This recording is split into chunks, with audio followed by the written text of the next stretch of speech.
The film introduces Eva, a prison officer, and follows her through a typical day at the correction center. She moves like a matron in an all-boys hostel, cheerful and motherly as she begins unlocking doors and greeting each inmate. The prisoners start to fill the space, settling into their morning routine. While the guard is helping one of them set something up, her walkie-talkie buzzes, calling her away. She heads off with purpose and knocks on the shower door,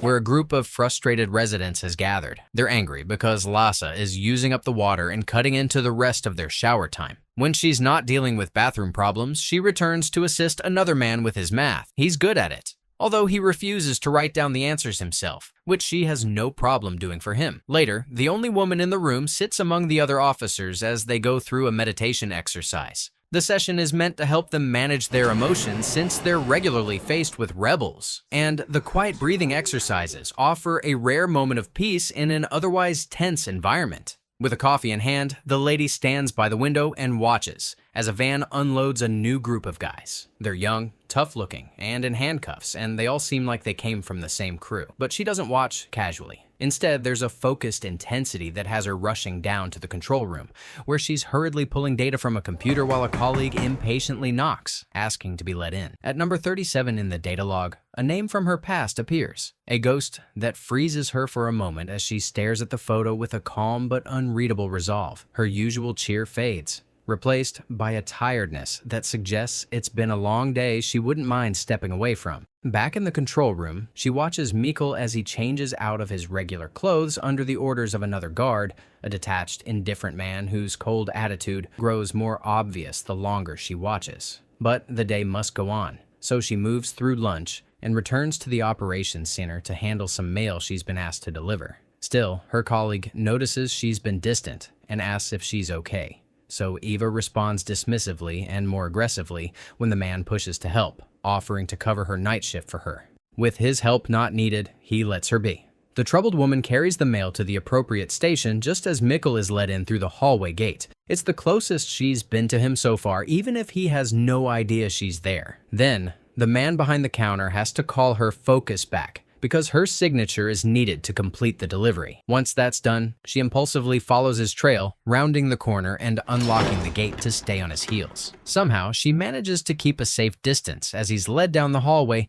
toward another gate and yet another turn. Like a maze someone could easily get lost in. That's where she stops, deciding not to follow any further. Back in meditation, the voice from the pre-recorded session feels almost too specific, like it's trying to talk her down from the edge one soothing phrase at a time. But someone off to the side won't stop whispering, and the constant interruption finally pushes her over. So our protagonist snaps loud enough to cut through the calm.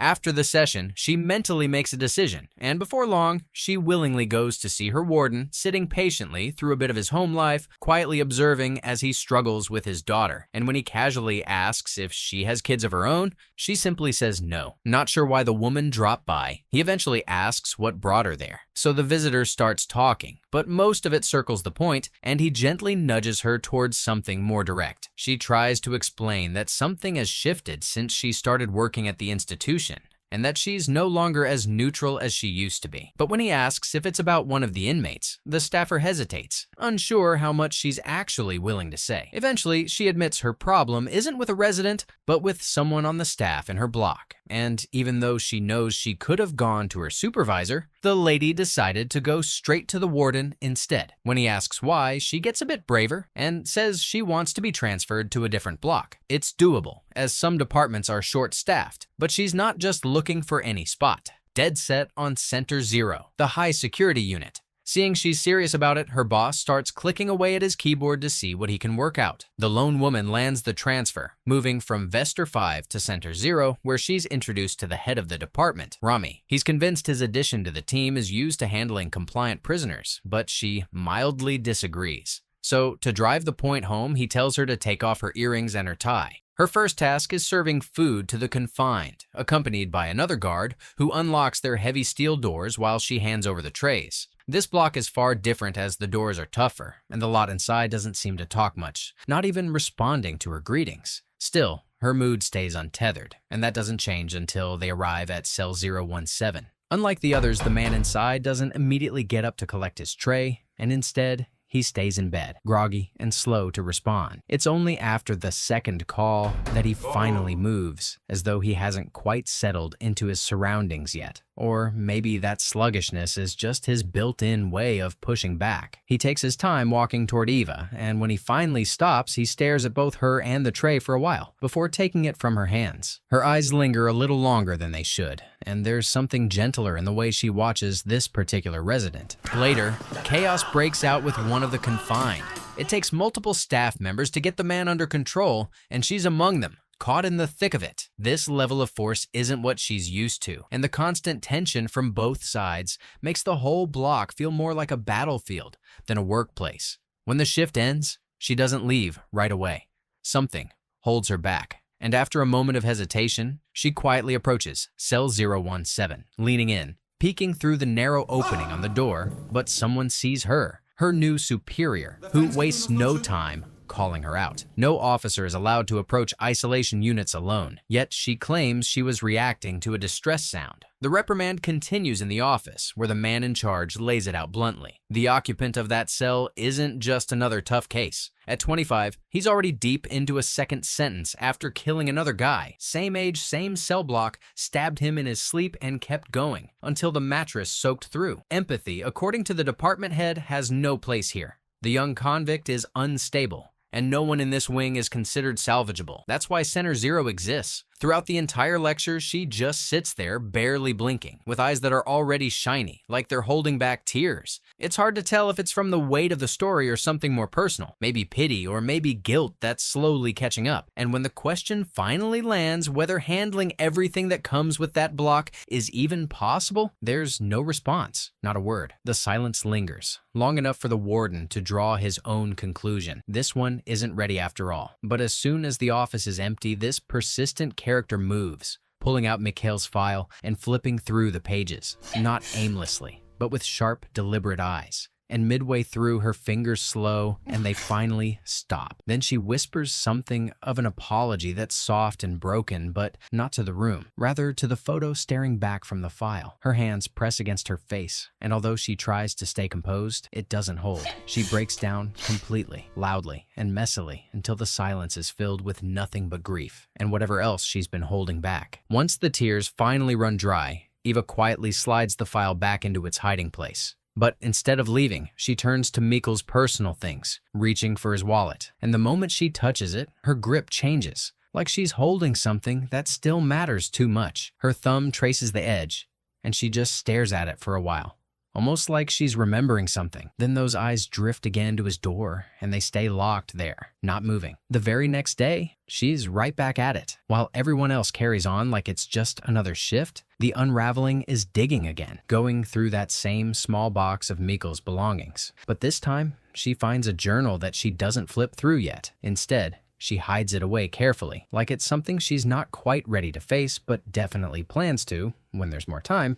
and no one's watching. She's back at the requisition desk, where the guys line up to collect their items. And next in line is the one from cell 017. He's asking for his usual pack of cigarettes, but instead of handing it over, the woman behind the glass decides to mess with him a little. Not entirely sure why, and definitely not sure how it'll end. The officer casually scrolls through the list and tells him he's got nothing left, but he doesn't buy it and asks her to double check. The trickster stays firm, insisting that's what the system says. And that's when things blow up. The man loses it, shouting so loud the walls probably hear it too. And he doesn't hold back with the insults either. But the officer barely blinks, just watching him, calm as ever because there's a thick glass window between them and no way he can do more than yell. Before long, backup arrives to escort him out, and he's marched back to his cell still fuming. Meanwhile, the next guy steps up like the outburst was just another background noise. And the rest of the line keeps moving without skipping a beat. Later that evening, the same voice comes through the radio. Cell 017 again, politely requesting to use the toilet. This time, she doesn't bother replying. He hesitates, maybe recognizing her voice from earlier, and figures she's about to block him again. The inmate keeps talking, trying to reason with her, or at least get a word in, but she doesn't say anything back. No explanation, no hesitation, just ends the call and leaves the line cold. It's breakfast time again, and the routine is business as usual until it isn't. As trays are handed out one by one, the procession reaches cell 017, where things take an unexpected and deeply unpleasant turn. The moment the door swings open, a bag of something suspiciously squishy is hurled through the air, and unfortunately, it's not pudding. The projectile makes contact with brutal accuracy, splattering Ava and the officer beside her in shades of brown, and worse still, some of it lands in her mouth. There's protocol for this sort of behavior, and naturally, the consequences roll in fast. Along with the denial of breakfast, the culprit earns a bonus punishment: high-pressure water jets. Nearly all hands on deck assemble for the task, and the one responsible is promptly cuffed to a pole in the yard. Meanwhile, the victim, still reeling from the morning's unplanned taste test, grabs the hose like someone who's got something to prove. Her face stays tight, and her eyes are locked on the target, betraying the memory of that earlier moment in the file room when guilt moved her to tears. Without a word, she opens the nozzle and unleashes the stream, and the water hits with full force, knocking the prisoner onto his knees while the others silently watch, saying nothing but absorbing everything. The hose stays on him longer than necessary, and even when it turns off, the tension doesn't. From that point on, things shift. There's now a quiet edge to how she moves through the corridors, especially when it comes to cell 017. Word reaches her that the same occupant is expecting a visitor in the coming days. And though it's suggested it might be his mother, Ava immediately objects. She insists the visit should be revoked, making her case with such calm conviction that it borders on personal. However, visitations are protected rights, and taking them away isn't as easy as she might like. It takes more than one ugly episode to justify that level of restriction. Her superior reminds her, gently but firmly, to keep her head up and stay focused on the job at hand. Every chance she gets, Ava is at the monitors, eyes glued to the feed from his cell. Whether he's sitting, pacing, or lying still, she's watching, convinced there's more going on than what meets the eye. Eventually, she decides she's seen enough, or at least enough to raise suspicion, and forwards a report to the higher-ups. Soon, he's taken to a room by one of the male guards and stripped off clothes, then follows a test, and yet nothing turns up. Eventually, the space is cleared out, leaving just the two of them. And while Mikkel puts his clothes back on, the woman in charge snaps, questioning his nerve for dressing before she says so. Despite the clean test, the officer remains convinced he's hiding something. She tells him to put his hands behind his head and open his mouth wide, and with slow precision, she peers through his teeth and under his tongue. But again, she finds nothing. After that, she hands him a small container and tells him to give a urine sample. The resident pushes back, claiming innocence, but agrees to provide it, though not right away, as he'd rather have a man present than her. That doesn't go over well, and she hits back with threats. No visits from his mother and extended time in solitary if he doesn't cooperate. Meanwhile, the team is briefed on what's ahead. There's going to be a full sweep of the block with every cell and every corner under the radar. They're to ransack everything and treat no one delicately. Weapons and magic portions are the target. By evening, most of the wardens clear out for the day, but one lingers behind. Under the pretense of organizing envelopes for the raid, she gains access to the storage area. Once inside, she reaches for a box of cereal and hides something inside it. The next day, the operation kicks off. Fully geared in masks and gloves, the team storms the block. Resistance is met with brute force, and the search dogs are on high alert. When they reach cell 017, the barking becomes frantic, and the animal won't stop, signaling something's off. They carefully open the door, and loud screams greet them. Mikkel is shouting his innocence. He has no idea how the magic portions ended up in his cell, and his desperate pleas for understanding, however, fall completely flat. Without hesitation, the water splash treatment begins.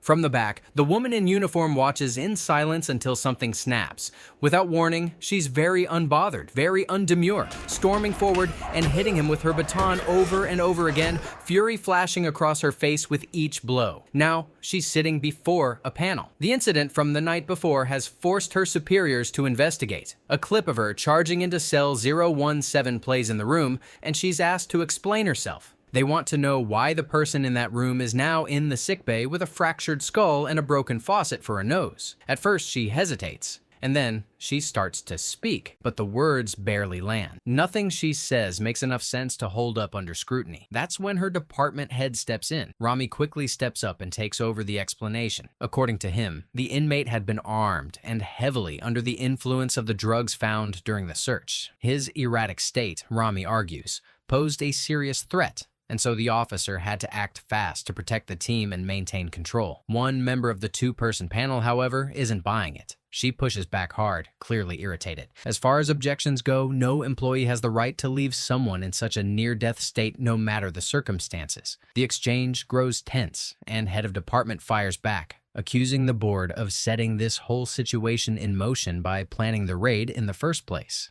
Still, the panelist points out the serious consequences of what happened. If the injured man chooses to press charges, Ava could be facing more than a warning, as there's a real risk of a fine or even jail time if she's found guilty of misconduct. Yet for reasons she keeps to herself, the officer seems convinced that the guy won't come after her. Later that day, she quietly makes her way to the sickbay. Through the small opening in the door, the unhinged woman watches the wounded figure lying still. There's regret on her face, guilt for how far things went, and after a pause, she gently shuts the slot and walks away without saying a word. By morning, Eva pays a somewhat unexpected visit to the guy in cell 017, who's bounced back well with no bandages and no ICU drama. He stands up all tense and ready to defend himself, but she's not there to throw punches. With his shoulders still raised and fists clenched, she offers a straight-up apology that almost melts his tough exterior, which definitely isn't what he expected from his usual antagonist. Plus, she even mentions that she's thinking of requesting a transfer back to her old block away from him. But then,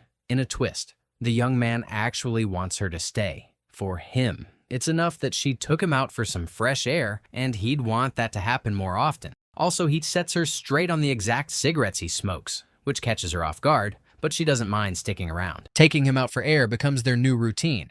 This time, she brings the brand he actually likes, and when she helps light one up, he protests. After he demands the lighter, she hands it over, and he does his thing. Then, he offers her a drag that she initially declines, but still, he's pretty persuasive, so she ends up taking a puff. Like old friends catching up, he starts throwing personal questions her way, names and all. Then the young man talks about the positive things he'd like to do while stuck in prison. When he brings up wanting to go back to school, Ava actually pays attention because he's serious about it, and even asks for her help to make it happen. It's a tall order, and almost impossible, but he insists she get it done. Then the topic shifts to the contraband found in his cell, and at that point, the inmate pulls a power move and leverages it against his target. It's either she makes good on his request, or he'll press charges for planting stuff in his cell and for abuse. Turns out, he knew all along, which is why he wanted her to stay and drop those transfer plans. Eva comes through for Mikkel, granting his request. He's in class with fellow prisoners, but his attention span is so short that he hardly ever listens for long. His other request, a personal yoga session with his new acquaintance, kicks off too. With both seated on their legs and facing each other, a guided recording begins to play in the background. However, it doesn't take long before he notices she's slacking, barely following the instructions. Without skipping a beat, he calls her out and tells her to join him properly. And just like that, the dynamic flips. He starts dictating what moves she should do, picking only the poses he likes, and ignoring the badge and uniform entirely, like her authority never existed. Eventually, the officer follows through with her decision to transfer out of the block and return to her previous station. But then, early one morning, she's hit with grim news that an inmate has been found lifeless in bed, blood soaking through the sheets. Immediately, panic kicks in, and without a second thought, she bolts toward Block 5, desperate to find out what happened, and, more importantly, to whom. Later, she pays the prison chaplain a quiet visit. The weight of everything, not just the recent chaos, but also the long-buried regrets, finally catches up with her. She blames herself for not being there for the young men who, at different times, genuinely needed someone. One of them, her own son, had taken a dark turn. Simon ended up behind bars after refusing to heed any advice, constantly butting heads with his mother. Their relationship crumbled so badly that she never once visited him after his conviction. And though part of her had felt relieved not to face that disappointment daily, another part, the one that now sits quietly with the priest, can't help but wish she'd done better. Now, he's gone completely off-grid, and the silence between them feels louder than ever.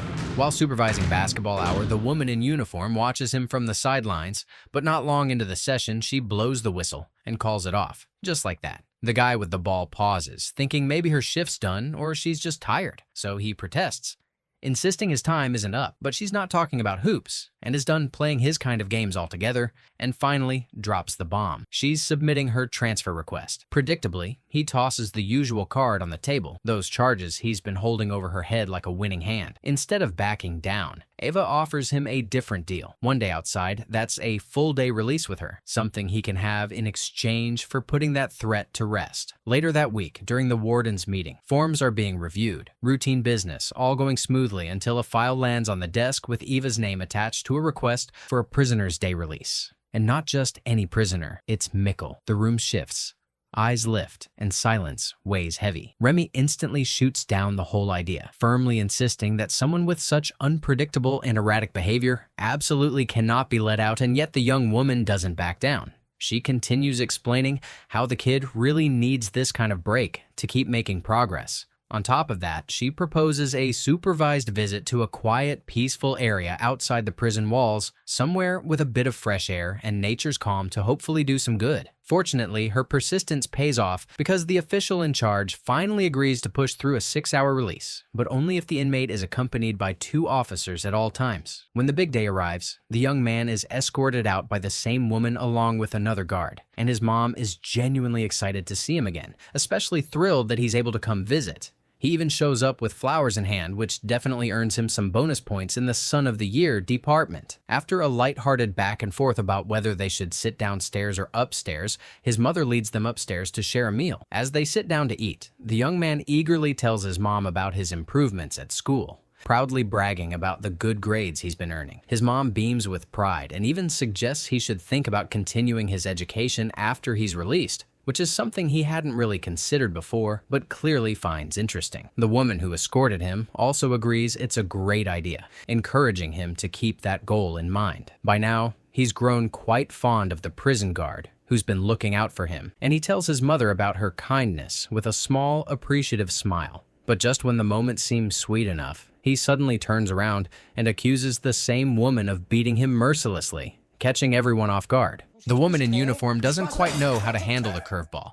Across the table, his mother is visibly confused, unsure whether to laugh, panic, or flip the table herself. She turns to her son's escort, gently asking if there's any truth to what she just heard. But the officer has no words, not even a murmur. She just sits there frozen and wondering if agreeing to this outing was a mistake from the very start. Then he waves his hand like he's brushing away the tension and says it was all just a joke. According to him, the woman beside him has done nothing wrong. In fact, she's been nothing but kind. Of course, with him, peace never lingers. Just as things begin to settle, the storm returns. He suddenly turns toward his minder and scolds her for speaking out of turn. His voice sharpens as he orders her to keep quiet and focus on her slice of cake. Apparently, that's the only thing she's licensed to do now. The performance continues as he rises, ready to storm off upstairs, but his mother is quick to remind him that this isn't a hotel stay. He may be out of the facility, but he's still on a tight leash, and those rules don't bend just because there's cake involved. She orders him to sit back down and behave, and he listens. Well, sort of. Because instead of quietly eating the dessert like everyone else, he grabs a chunk of it and casually smears it right across her face. That's it. The poor woman stands up and walks away, probably regretting every warm thought she had before he arrived. After a while, as the visit wraps up and they escort him out of the house, the woman of the home watches from the doorway, silent. The next stop is a quiet park, where the young man lights a cigarette and smokes alone. His time's almost up, and when he's told to wrap it up, he doesn't argue. Instead, he casually throws in a comment that instantly rattles his escort. He wants another release, something longer, maybe over the weekend. He's reminded of the agreement, and that's one day out, and they're square. Plus, she's going back to her original block, far from this headache. But he throws in a twist. He's only keeping his end of the deal if she takes him along with her to the same block with the same arrangement. That's when she decides to lay it all out. Ava is Simon's mother. The moment those words land, something changes in him. His eyes widen, and without a second thought, he bolts. She calls after him, then takes off right behind. The chase isn't long, but it's messy, with both of them dodging through the open space. Eventually, he makes a bad step, trips, and goes down hard. Now he's stuck with the threat contained. Back at the facility, the runaway is thrown into a confined cell. But there's no apology or hint of regret. Rather, just loud, angry screams at the officers walking away. Later, Rami finds his colleague in the corridor and checks in, who is fine but just drained. He gives her a look, the kind that says it all, and admits what neither of them wants to say out loud. Not everyone wants to be saved.